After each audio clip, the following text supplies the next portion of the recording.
Good afternoon and welcome to State NewsFile. I'm Ray Lahu. Jake Foster will have sports coming up, but first let's check in with Mason Despatie with the weather.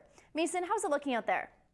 Well, Rhea, it's a pretty gloomy day today, and it's actually started spitting a bit. We did reach a high of 11 degrees, though, today, but with that wind and rain, it felt a lot cooler. We're actually hotter than we were last year, which was only 9 degrees, but our record high, 22 degrees, set all the way back in 1913. I wish we were that hot now, but at least we're not minus 21 like in 1940. That just goes to show you how crazy the weather can be in Calgary.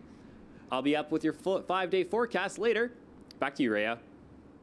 Yes, I'm definitely glad it's finally warming up, but today was kind of gloomy, kind of wet and rainy. Yeah, but I don't think no matter what the weather is, it is going to keep people off of 17th Avenue. Oh no, it's going to be packed there tonight. It certainly is. In the last week, Calgary has once again become the Sea of Red, and tonight marks the start of the Calgary Flames playoff season. But if you couldn't get tickets for tonight's game and you still want to be close to the action, the parking lot at the Saddle Dome is hosting a game day viewing party. Vanessa Arate is live at the Saddle Dome, and it looks like the fun has already started. Vanessa, what can fans expect at the viewing party tonight? Started down here. Parking lot 3 is now being called the Red Lot. Fans can come down here for free, where there will be face painting, live music, and #1 Flames fan Harvey the Hound. It seems like the whole city is coming together to celebrate. Ben. At some point, I'm going to need... Go Flames, go! Woo. Go Flames, go! Woohoo! Go Flames, go! Go Flames, go! Tonight marks the start of the Flames playoff season, but it also marks the beginning of what's become a Calgary Flames playoffs tradition, the Red Mile. And what might become a new tradition, the Red Lot. 17th Ave is home to the Red Mile, and Mayor Nenshi announced that construction on 17th Ave will be postponed while the Flames remain in the playoffs, giving fans more room to celebrate and giving businesses the chance to bring in more customers. I think with the construction and what we've dealt with in the last 2 years with the economy, we're really excited to have people come back down to the avenue and really get Calgary spirit going again. Fans are already fired up, not just because of the playoffs or the Red Mile, but because Calgary has a certain energy when it comes to hockey. Edmonton didn't really have the same kind of idea like when they went to the playoffs. So back in 2004 when we first had the Red Mile and when it was brand new, it definitely had a really good feel to it, and I think we can keep that feel going. The history that 70th Ave brought back in 04 with that run, I think that'll come back, especially the deeper they get. And I think they just got a really good team, a lot of young players, and I think the energy will come back. The passion that the fans have for this game is actually beautiful. Going to the Dome during playoffs is insane. I lived it like I said 2 years ago when we made the playoffs. It's actually incredible. The atmosphere is it's insane. It's pretty good. Within 2 months, 29 businesses closed last winter due to construction, and it seems that the Flames being in the playoffs has been helpful for the city, and whether it's for businesses or Calgarians trying to get their mind off of the economy. And in just an hour, the real festivities are going to be kicking off, and don't worry, when the puck drops, fans can watch it on the enormous Titan screen when the game starts. Rhea? Vanessa Arate reporting live at the Saddle Dome. The Red Lot is an all-ages event, and the Big 4 building will be hosting an 18 and over viewing party starting at 5 p.m.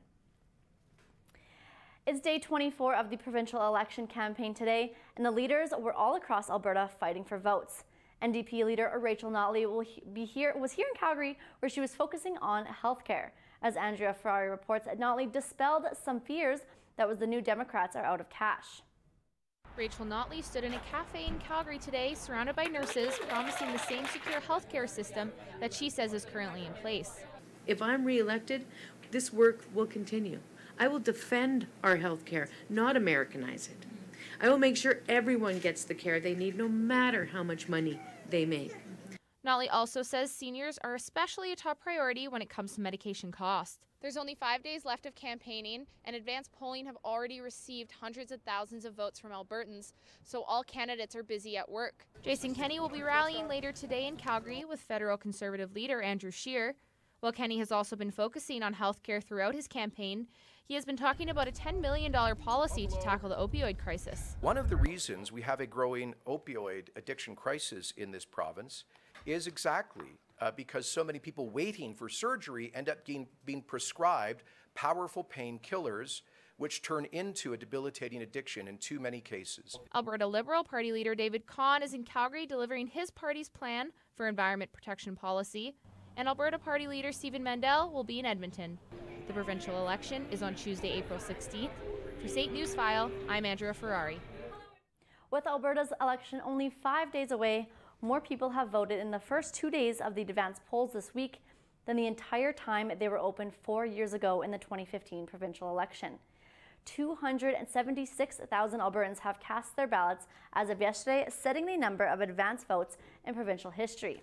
Elections Alberta says there are 2.7 million registered voters on the list, meaning approximately 10% of eligible voters have already cast a ballot.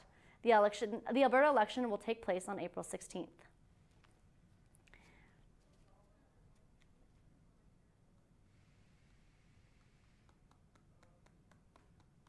It's that time of the year where students are stressed and the textbooks are being furiously flipped through. Exams are fast approaching at SAIT. Christian Oldale joins us live from the newsroom. Chris, a lot of students are stressed out right now. What can they do to prepare? Well, Rhea, this is the most stressful time of the year for students with exams coming in, and SAIT students are no exception. The weight of the test really weighs heavy on their shoulders, but there are a few options at SAIT that can really help the students get through this. The semester is nearing its end, and that means exams are coming. In the fall semester, an event called De-Stress Fest was put on by SAITSA to help students manage their stress. In the winter, though, there is no organized event to help relieve it. SAIT campus has services such as tutoring and academic coaching to help students get their best marks possible. But they are often not used to their full advantage. Well, I know a lot of people don't even know we have tutoring here. And I think it's like such a great help to students that do actually use it if they know about it, because it helps them actually be able to talk to someone right there. They don't have to worry about studying at home and being stuck on a question for 3 hours. They can just talk to an instructor and then they get it finished in 5 minutes, right? Recent studies on students and their stress levels worldwide yielded some shocking results. A large-scale study in Ontario in 2018 found that 1/3 of students surveyed about exam stress displayed moderate to severe symptoms of psychological distress. A big part of keeping a level head comes from finding your own way of studying and getting into a comfortable rhythm that students can manage. I like to sit down, listen to some music, and just spend maybe 3-ish hours just zoning out, reading over the materials, maybe doing some worksheets and that sort of thing. Well, if clearing your head and just relaxing isn't your thing, maybe go to the gym or take a trip to the Bahamas to help your stress. Back to you, Rhea. Christian Oldale reporting live from the SAIT newsroom. The semester comes to an end on April 26th. Calgary police are asking for help from the public again for information of the double murder last week in the Northeast. The victims have been identified as 25-year-old Jasdeep Singh and 22-year-old Japit Mali, both from Airdrie. The shooting took place just after 2 in the morning in the 2400 block of 37th Avenue Northeast. Police are looking for 5 men who may have information on this case. The men apparently were in the Burger King restaurant leading up to the incident. New charges has been laid against a former Red Deer, Alberta teacher accused of child sex offenses. Norman Howes is now facing new counts of sexual assault, sexual contact with a minor, sexual counsel of a child, sexual exploitation, and child pornography offenses. Howes, who was a teacher in Red Deer schools more than 30 years, is to return to court on May 1st. It's a statistic no parent ever wants to think about. Every year, more than 420 children across Canada are treated for window fall-related injuries. As the warm weather returns, EMS is reminding parents to keep a close watch on their children around windows and balconies. The City of Calgary has now been hard at work since 2014 after a reported 15% of trauma patients were children who fell from windows. Since the city has been working with the National Building Code to keep children safe. Proposed changes state that the portion of a second-story window that's able to be open must be at least 3 feet from the finished floor, or the window itself must have a device in place to permanently restrict the opening to no more than 4 inches. The final Decision on these proposed changes will be made at the end of May. This new code will be voted upon in June and hopefully be implemented sometime early 2020. Those are today's top stories. After the break, we'll have your full forecast. But first, Mason DePatie has a look at what's happening around Calgary this week. If you're looking for something to do this Friday and playoff hockey isn't your thing, check out Just for Laughs, Sarah Millican. Tickets are just $45, but the laughs are priceless. The Calgary Brain Bee is happening at the UFC's Health Science Building. Live Q&A competitions will test the neuroscience knowledge of high school students around the world. Choo Choo Choose this event, Super Trains is Canada's largest model train show. Featuring all sorts of miniatures and dioramas, this event is perfect for all ages. Haven't you always wanted a monkey? The Western Canadian Pet Industry Trade Expo is taking place at the Big 4 building. Check out the hottest items for your furry one on April 14th. If you're into cars, you've been waiting for this one for a long time. Calgary's International Auto and Truck Show is back on April 17th. The BMO Center will be a garage for hundreds of cars. Take a look at everything from family minivans to the sports cars of your dreams. There are hundreds of people living on Calgary streets despite unpredictable weather conditions. The Drop-In Center provides all the services they need to upgrade their life and make it a little better. They provide fresh cooked meals, medical care, and a warm place to stay. The Calgary Drop-In Center is always available to help people in need get back on their feet and start a new and improved life. Contact or donate today at calgarydropin.com. This is Jackson, and this is Scout. And both of these dogs were once rescue animals. The only reason why was because of their previous owners, not the dogs. At the Cochrane and Area Humane Society, we find good animals, good homes, from their large dog training facilities to the quiet, relaxing cat rooms. You'll have great spaces to meet and learn about the animals that most interest you. Come check out Cochrane and Area Humane Society today. It's just off Griffin Road. Welcome back to State NewsFile. And you guys, are you going to the game tonight? I am. I'm not, but I'm going to Red Mile, so I'll be outside. Oh, okay. You're going to want to pack a jacket because it might be raining still. It was raining today, actually, a lot. Let's take a peek at that. These were the conditions outside earlier today. That's from the SAIT campus, kind of looking towards downtown. As you can see, cloud cover everywhere and some dark clouds that brought us the rain here. And that was the weather for today. And if we take a look here at our eastern side of Canada, our western side of Canada, you can see Vancouver rainy. And I mean, that's no surprise. Vancouver is always raining, and it's going to be like that all week long. There's actually a lot of rain and more towards the northern side of BC, kind of on the interior there. And as we push towards the mountains, there's flurry activity there, and I'll tell you why later on. Edmonton has been mirroring our weather lately, and today's no exception. They're under some rain as well. As we push towards Saskatchewan, you see Regina's at 7 degrees, and the sun's peeking through those clouds, and they're just going to get nicer and nicer as the week goes on. Winnipeg, much of the same. Their temperatures are going to rise, and they're going to get some nice spring weather, so good for them. And on the other side of Canada, you see Toronto, kind of balmy today on the lake, the clouds and rain. Montreal was nice and sunny. Hopefully, if you're there, you got to walk. Halifax, not too bad, but that Atlantic weather is no joke for St. John's. They actually had quite a lot of snow and gusts up to 50 kilometers an hour, so not nice weather there. But there is some nice weather at our resorts. Let's take a look. Barbados is king of the resorts today, sitting at 29 degrees. If you're trying to get a suntan at the other resorts, bad news for you because most of them are pretty cloudy. Orlando and Cancun are enjoying some moderate temps though. If you gambled on a trip to Vegas, tough luck as it's the coolest, sitting at 14 degrees. And back in our lovely city, you can see we reached a high of 11 degrees, but it didn't feel like that because of those showers and that northeast wind that really cooled it off. But we're up for some spring sun coming up here. And if we take a look at our province today, you can see cloud cover all over Alberta, all over. And that was bringing some rain. And like I said, flurry activity towards the mountains. It was snowing in Banff today, and that's because the low pressure system is sitting kind of down right there, causing a lot of instability. There was a lot of wind in southern Alberta, especially Lethbridge, the windy city of Alberta, and they were reaching 30 kilometers an hour. So not great weather across the province, but we are going to warm up, as you can see in our 5-day forecast here. It was raining tonight, so pack a coat for the Red Mile. It's 9 degrees for the Rough next game, and then a beautiful day on Saturday for that Game 2 of the playoffs. So you're going to want to go down to the Red Mile and enjoy festivities there. Sunday's another nice weekend day, and then to start the week on Monday, it's that beautiful sunshine. And speaking of sunshine and nice weather, why don't we take a look at our ski slopes right now? Sunshine Village doesn't actually have any sunshine. It's getting a skiff of snow, which is good news for those trying to get in one last ski trip for the year. All the lifts are still open. Mount Norquay is also getting some fresh powder and currently has a base of 89 centimeters. Conditions are variable, so watch out for roots, rocks, or anything that'll send you for a topple. Lake Louise got 2 centimeters of the white stuff yesterday to bring up the base to 166 centimeters. All the lifts are open and 127 out of the 145 runs are open.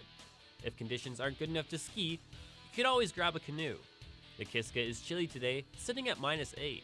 It has 71 groomed runs open. The last snow on the mountain fell on April 7th. Marmot Basin is the only sunny ski resort today, but it's only -6. Every lift is open and the runs are packed powder. If you are trying to get in one last ski trip for the year, I do it quickly because the big melt is coming. You know, Rhett, it seems like everywhere you go today, no matter what you do, people are just talking about the Red Mile and getting excited. Also, wearing red. Exactly. You know Look at us, we're both wearing red today. The Calgary Flames are back in the playoffs and looking for their first win in the postseason since 2015. Austin Lee is down at the Dome right now, and he's previewing tonight's game. Austin, what are the Flames going to need to do in order to have success against Colorado tonight?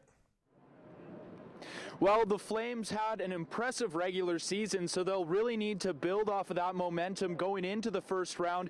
Defense is also going to be a huge part of this playoff series. They're really going to have to shut down Colorado's top offensive players. The Flames finished the regular season 17 points up on the Avalanche in the standings, with Colorado just squeaking into that second Western Conference wildcard spot. But they aren't taking the Avs lightly. Colorado has one of the best first lines in the league, and we heard this morning that Mikko Rantanen is in after missing the last 8 games with an upper body injury. But head coach Jared Bednar says he plans to play the 87-point man on the second line with Carl Soderberg instead of reuniting him with Nathan MacKinnon and Gabriel Landeskog. And in charge of facing down the Avs, it was confirmed this morning that Mike Smith will get the nod in net. The Flames say they're focused on playing the game that won them the Western Conference. Well, the best message you can send is go out and establish your game and get all 4 lines going and get everybody involved in the game. And that's what we're going to try and do. I think we've started on time at home. We've been good at home, and we've got to continue to do that. At the end of the day, it comes down to, most teams know what the other team's about. It's about who executes better and who does little things right. It's true. It's a new season. It's a fresh start, and everyone's going to step up to the occasions. If you're a good player all season long, you want to up your game in the playoffs and be a better player when the games matter the most. And I think I've talked about that, quite a bit. So I think guys will be ready, but we're really excited to get it going here. Now the Flames have some high expectations on them after their regular season. They're going to have to find a way to calm their nerves going into Game 1 tonight at the Dome. Back to you, Jake. Austin Lee reporting live from the Saddle Dome. The puck drops at 8 o'clock tonight.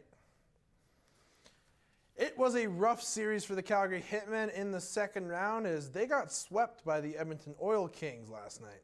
They had their locker room clean out today, and as E.T. Monroy reports, the hopes are high for next season. After a hard-fought 7-game series win against the Lethbridge Hurricanes, the Calgary Hitmen were up against another powerhouse in the second round. The Hitmen battled it out with provincial rivals the Edmonton Oil Kings, who finished 5th overall, 5 places ahead of Calgary. The Oil Kings came out strong, scoring a goal in the first 5 minutes of the opening period and scoring another with just 2 minutes left in the first. That was the beginning of the end for Calgary. In the second and third period, the Oil Kings combined for another 4 goals that would ultimately lead to the 6-0 win. But the Hitmen showed a lot of resilience coming back in the first round, having lost the first 2 games, and as defenseman Mark Kastelik says, the team gained valuable experience going into the next season. Yeah, there's so much we can learn from that. Resiliency. We started the year off pretty rough and we really turned things around, and the guys really got so much experience and knowledge. Although this marks the end of the season for the Hitmen, center Dakota Krebs says the team's relationship in the locker room this season has been memorable, and with 3 veterans leaving, the connection will stay strong. I think our 3 20-year-olds had a big part of that, and they're all really great guys, and they were able to bring everybody together really well, and yeah, it's a tight group. I think everybody they know a little bit about everybody else, and there's always a connection between everybody, and that stays forever. Despite being swept in the second round of the playoffs, the players showed a lot of optimism going into next season in today's locker room cleanouts. The majority of the team will be back for next season in October. For State NewsFile, I'm E.T. Monroy. The Tampa Bay Lightning came into the playoffs as Stanley Cup favorites. But last night, we were all issued a reminder that no matter what your record is in the regular season, everything can change in the postseason. Tampa Bay was up 3-0 in this one, and they blew that lead at the hand of 3 third-period Columbus goals. The big names for Tampa were invisible with no goals from Kucherov, Stamkos, Point, or Miller. And for Columbus, maybe selling the farm at the trade deadline is paying off more than expected. This series that majority of people assumed would be a sweep just got really interesting. The San Jose Sharks laid a beatdown on the Vegas Golden Knights in the Shark Tank last night. These Pacific Division rivals do not like one another, and the physicality was on full display all game, but the Sharks would get the last laugh.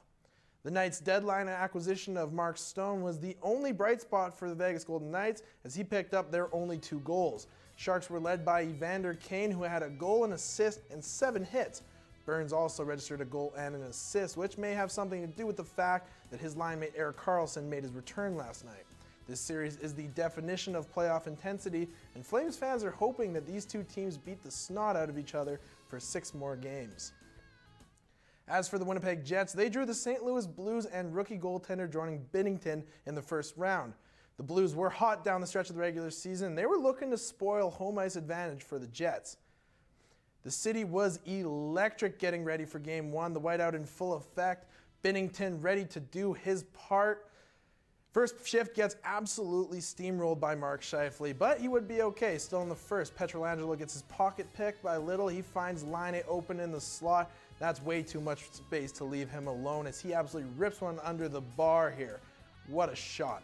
In the second, Tarasenko burns past Trouba. He streaks in, and he will get robbed by Hellebuck, who gets a little bit of help from his defense in Bufflin there. Now, set play off the draw, David Perron with a shot from the point. A lot of traffic in front, and good things happen when there's traffic in front of the net. That one beats Hellebuck. Third period now, just over 2 minutes left when the Blues play heartbreaker. Tyler Bozak beating Hellebuck, blocker side on this one. Now, dying seconds here. The Jets goalie pulled. Remember when Binnington took that hit from Scheifele earlier? Well, he gets his revenge right here. Wow, as he absolutely robs Scheifele on the one-timer to give the Blues the win in Game 1. Jets fall at home 2-1. The most prestigious golf tournament kicked off today, and for Canadians watching this year, they got a hometown hero to root for. Corey Connors is competing in his first Masters as a pro. The Canuck played in 2015 as an amateur, but since he has come a long way. He earned a berth in the Masters by winning the Valero Texas Open and securing the final spot at the tournament. He shocked the golf world considering Connors wasn't even ranked at the top 125. Now on the world stage, he is making his mark.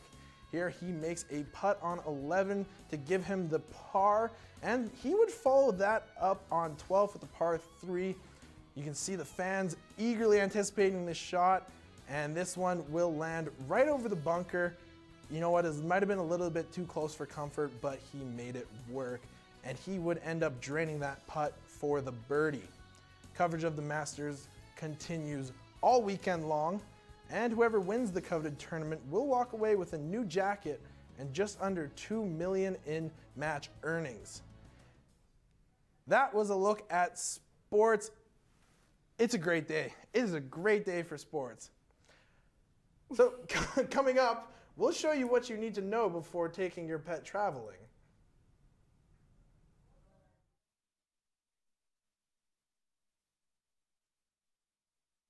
Go Flames, go!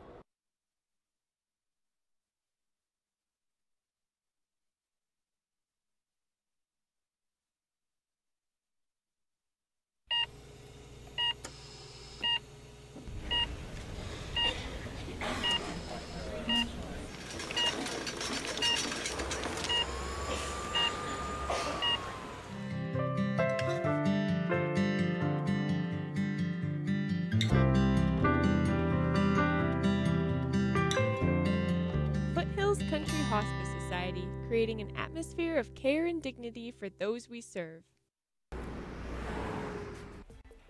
Bros, cabs are here in 45. Oh, screw that, man. I'll drive. You sure, man? You look pretty drunk. Man, just let him drive. All right, he can drive. Let's go then. I don't know if I should drive tonight, guys.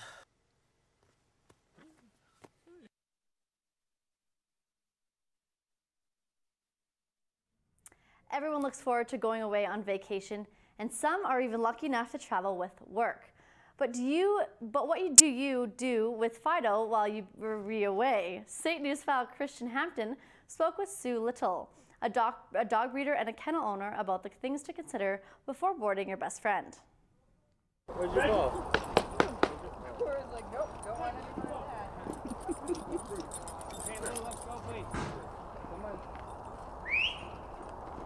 Well, you should be able to see where your dog is going to be staying. When you're looking at a kennel, you want to go in and see where the dogs are sleeping, eating, playing, going to the bathroom. You should be able to walk in and take a look around, see how the other dogs are, and if they won't let you see where the dogs are staying, you run. Oftentimes dogs are left from, say, 6 o'clock at night till 7 in the morning, which is way, way too long. You should also be looking at how often the dogs are out of their pens and outside playing or out playing in a fenced area, either in a building or outside. So sometimes I get calls from people that have senior dogs that have never been to a kennel before, or they're not, maybe they have some health issues. I often say, you know what, a pet sitter, an in-home pet sitter might be a better idea. Where'd you go? Or if they're really young, say they're 3 months old, don't have all their shots yet, a pet sitter is also a good idea. But kennels are, can be a stressful place initially, and so if you've got an older dog, it can be hard on their immune system, it can just be hard on them in general, and sometimes it's just much better for them to be in their own home, where they know where everything is, they feel safe, and much happier. So I heard that Disney Lion King has a new, or is making a real movie about it. They are, and if you've seen the list of actors and actresses that I are in actually this, haven't. Oh my goodness, it is a star-studded cast, let me tell you that. And the animals look cute. And they do look cute. Oh, lions. CGI is getting so good, they just want to cuddle I just them. watched the new Dumbo. That was really, really good. I didn't know they made a movie about Mason. Oh. That's, cute. 2 days in a row. Run away, Simba, and never return.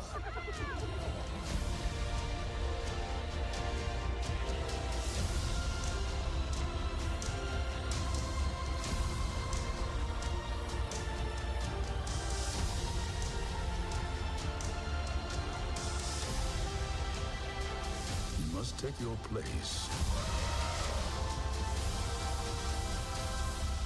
in the circle of life.